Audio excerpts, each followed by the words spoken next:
Ilang kabataang palaboy noon sa lansangan ang may bagong pag-asa. Dahil sa bagong kaalaman sa pagdidisenyo, paglililok at paglikha ng mga muebles. Yan ang good news na tinutukan ni Jamie Santos.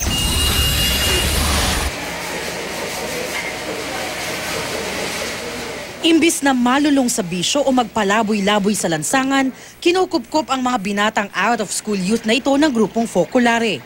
At sa carpentry center na ito sa Cainta, hinahasa sila sa pagdidisenyo, paglililok at paglikha ng mga muebles na gawa sa kahoy.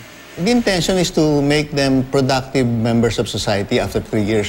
Libreng training at may allowance pa ang mga batang pasok sa 3-year program ng Focolare.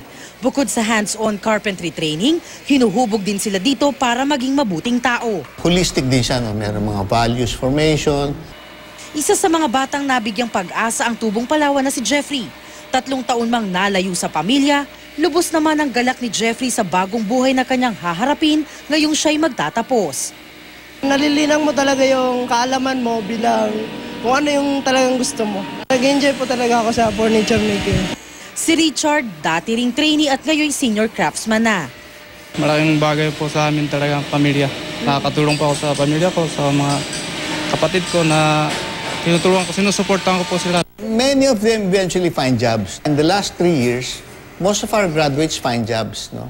At sila na yung hinahabol. Parati nilang ibinabahagi sa mga kabataan.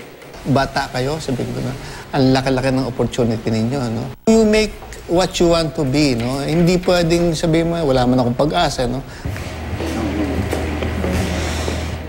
Jamie Santos, Nakatutok, 24 Oras.